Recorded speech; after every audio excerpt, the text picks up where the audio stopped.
their one superstar. Yeah, that's absolutely possible, and it definitely comes into play when you have a guy like him, and I look at Purdue the same way with Edwards. If they can somehow take the key player out of the game, then what do they do? Yeah, this has been a very competitive series. 5 of the last 6 meetings decided by 6 points or less. Speaking of competitive, the first game this year between LSU and Florida, that was sure competitive. It went to overtime, and the Gators got the win on the road at Baton Rouge. So I'm just guessing here, Jeff, but I'm going to assume that the bettors are going to line up on the revenge side here with LSU. That's absolutely the case, Dave. Almost 4-1 in tickets on LSU, 3-1 in money. You're ahead. You're spot on there.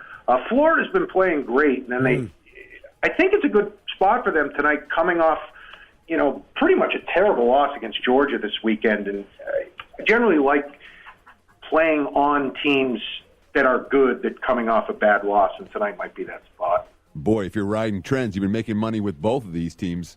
LSU 8-1 against the spread their last 9 on the highway.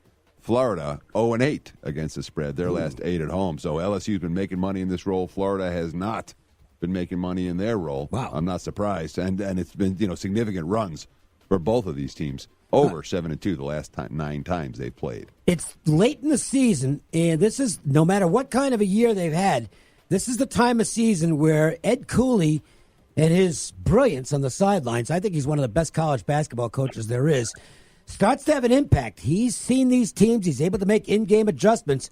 And the Friars, despite the fact they're not the most talented team that Providence has ever fielded, they can bust your bankroll at this time of year. Let's put it that way. They're on the road against Creighton tonight. I think Providence is a very dangerous dog here. What's the betting market think? Surprisingly, not that much action on this one tonight. The public has weighed in on Creighton, not too much sharp interest. Creighton might have an outside shot in that large if they win both of these last 2 games and then beat either Nova or Marquette in the tournament. Providence doesn't have much going for them as far as the season goes, but like you said, Dave, Ed Cooley, one of the best. Even though they haven't been playing great, they're a pesky side and can come with an effort most nights. Providence a little interesting tonight, if you ask me. Yeah, and I mean the game is likely to be played at the Friars' pace, and Creighton doesn't like that pace either. No. When Providence mucks it up and slows it down, that tends to work well for them. That's not the way the Blue Jays want to play. And let's touch on an NHL main event tonight. We've got the main event here, obviously, which we'll use as our marquee matchup of the night as the Golden Knights play host to the Flames. But this is a big one back east. The Flyers have to win this game. I mean, you hate to point to one game and say, well, it's a must-win, but they are still very much in the playoff race, but they really can't afford too many more losses. And getting 2 points tonight against the Capitals would be huge for them. Washington, meanwhile, they're trying to win the division. But I just have not seen at any point this year a Capitals team that resembles what we saw in the playoffs last year. Not in goal and not on defense, certainly. The Flyers having to go with Brian Elliott. I know Hart's back at practice, but he's not ready to play yet. So the veteran Brian Elliott is in goal. Tough game. I think it's a good betting game because I think you can make a case for either side. But I don't know if I can make a good case for either side myself. Dave, the Flyers are probably too far out of the playoffs to make it, but don't tell them. They've been playing incredible, and they haven't given up at all. They're one of the best teams right now in the Eastern Conference. The Caps, in my opinion, have been overachieving all year. Frankly, I don't think they're very good. Ovechkin's just been out of his mind and continues to score goals at breakneck speed. The goaltending's average at best. They give up a ton of high-danger chances. They don't create a ton. I look at the line tonight, and I just think it's wrong. I think this game's closer to even money, maybe even Philly, a few cents favorite. Plus 15's available in town, and I think that's a great bet tonight, win or lose. A couple of late-breaking items I want to touch on quickly, going back to baseball, and whether you are going to make any adjustments at all. One is, I think it's somewhat minor, but I personally think it's significant. Jeremy Jeffress, who hadn't been pitching at all, and with a shoulder issue, and he made his first appearance today and walked off the mound after 3 pitches for the Brewers. We know how important the bullpen was to that team last year. Does an injury like this give you I mean, you can't adjust the number off a relief pitcher injury. Yep. But does it make you kind of think, boy, this is a bigger injury potentially than people think? Yeah, you're right, Dave. We were kind of low on the Brewers. I'm in your camp with the Brewers under this year. We opened 85, and we just took a steady stream of public and sharp money up. And we got all the way to 90.5 before somebody finally came in and bet the under. We're back to 87 now, somewhat close to where we opened. But there's just so many regression candidates and so many things that can go wrong here, in addition to a division where 3 of the teams got better and the Pirates are at least a serviceable team. This number just seems awful high. Now, the Jeremy Jeffress thing is of minor significance, we'll call it that. This isn't. And I know they're only shutting him down for 2 weeks, but it's rotator cuff inflammation for Severino on the Yankees. That is absolutely huge. I mean, I think they have to have Severino, quite frankly, to have a shot at catching the Red Sox, unless the Red Sox go backwards in kind of spectacular fashion this year. That's one we really have to keep an eye on. And are you expecting to see perhaps some Red Sox money because of this injury or some under Yankees money because of this? Well, we're hoping for some Red Sox over money because we opened that one 97 and we're down to 94. That's one of the sharper season win totals, the Red Sox under. But as far as Severino goes, rotator cuff inflammation is never good, and just a 2-week shutdown seems like that number might be a bit short. That's an injury that lingers. And it makes me think that if he has a serious problem, they're going to be on the phone with Dallas Keuchel pretty quick.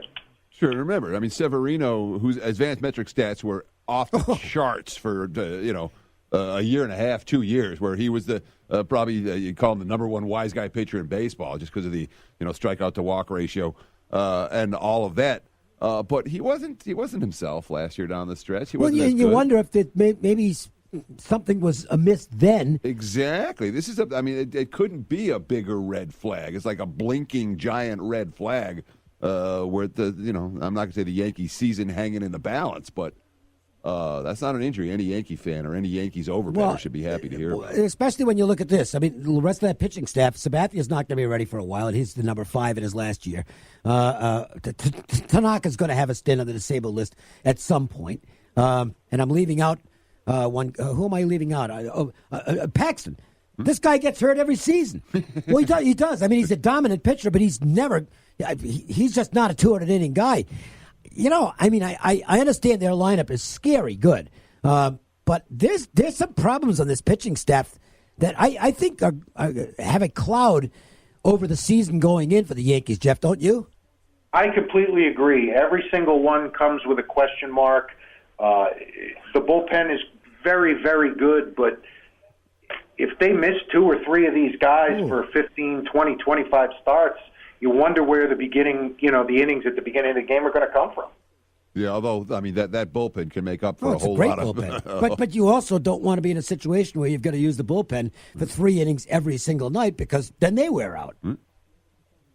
That's part of what we'll get into with the Brewers later on. That's why I think they might regress this season. So, I don't know. As a Red Sox fan, and believe me, I'm not rooting for any ill health on Severino. We never root for that.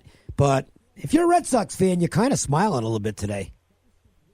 I agree. As a Red Sox fan myself, that there's really only one other team you have to worry about. That's the Yankees.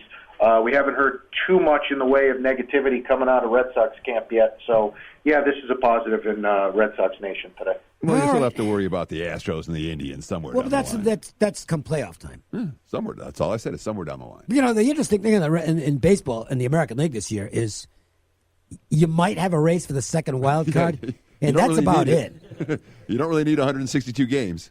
No, it's almost like the NBA. It's like, okay, well, there's the Warriors. So which of the 4 teams, the Astros, the Indians, the Red Sox, the Yankees, which of the 4 is most likely to implode and not make the playoffs? Ooh. All right, I'm You're saying the Yankees? I'm going to say Houston. Really? Strangely enough, Houston. Yeah, I think the McCullers injury is going to be significant for them. Keuchel isn't there anymore. Mm-hmm. Not that Keuchel was great last year, but he was still there. Keuchel. 8 up innings, yeah. Couple of guys started to show some regression. They don't have Marwin Gonzalez anymore, who was a tremendously valuable utility guy. And, Oakland's not bad. So I'm not saying it's going to happen, but I wouldn't fall off my chair, Jeff, if the Astros do take a step backwards this year. Dave, I don't disagree with you, but for me it's the Indians, and it's less about the Indians and more about the Twins. I think the Twins have done a lot to help themselves in this offseason, and assuming it's a comfortable schedule with Royals, Tigers, and White Sox, they only have to beat one team, and that's the Indians. Their rotation with Berrios, Odorizzi, Gibson, and Pineda is one of the better rotations in the American League. They added Jonathan Scope. They added Nelson Cruz. The bullpen is good enough. I think there's a lot of positivity in Minnesota, and I think they have a very good chance to beat Cleveland to win the AL Central. And I'll give you one more, which isn't being talked about much, but I think Rocco Baldelli, son of my old buddy Rocky from Cumberland, Rhode Island, I think he's going to be a huge plus in the dugout. I was not a Molitor fan. I thought Molly was just one of these by-the-book guys, and just he made a lot of mistakes. And Baldelli's out of the very progressive Tampa Bay organization. Sure, they're talking all analytics all the time out of this coaching staff. I think this is going to be a good year for the Twins. So I like that call, Jeff. Yeah, this nothing but positives for me in this. Byron Buxton, one of the best defensive center fielders there is. I just look up and down this roster, and I think this is as good of a chance as any for this team. So, Jeff, I want to ask you a question. It has something to do with something you said probably 5 minutes ago, and I never got to ask you again. But I want you to repeat that line, because you said, you're obviously an odds maker, a bookmaker, and you said that line is flat out wrong when you were talking about the hockey game. How often do you say that? How often do you think that? And how often does that happen? Not all that often. The market is pretty good in that regard, but generally speaking, there's 1 to 3 college football games in a week that are like that, and there's some nights you'll go 2 or 3 nights in hockey where the numbers are all right, and then the next night there'll be 3 games that are just 20 or 25 cents off. And in this case, I think this one is 20 to 25 cents off. I got to bring this up because I wasn't aware of it, but there's some dad stuff going on in your life, huh? Oh, yeah. We spent the last week in the hospital and at home with my new baby daughter. Nice. And congratulations. Fantastic. And happy and healthy, I hope. Absolutely. Passed every medical test, had a doctor appointment yesterday, passed with flying colors, so couldn't be happier. That is awesome news. That's a great way to break in 2019 and onward and upward from here, JD. Totally agree, Dave.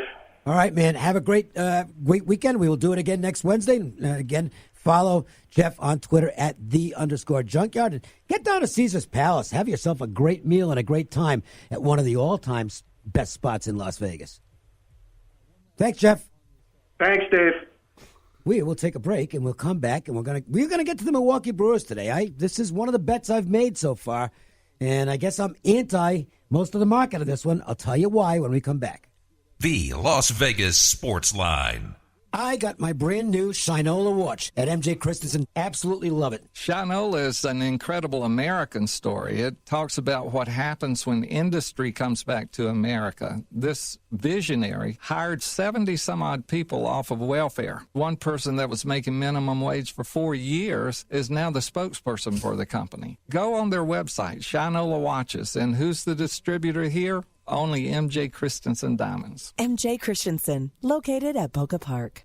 See your Vegas Golden Knights on March 6th against Calgary on the Flight Deck. Presented by Allegiant. The Flight Deck is where all the off-the-ice excitement happens, from the Knights Castle to the Night Line. Tickets in the Flight Deck are standing room only and include all-you-can-eat food, beer, and wine. Tickets are just $140. Go to lvsportsnetwork.com for the link and use the promo code RADIO. Sponsored by Glenn Lerner Injury Attorneys. In a wreck and need a check? One call. That's all. Resale and transfer are restricted on these Flight Deck sales. Tickets will be delivered by a flash seats 48 hours before the game.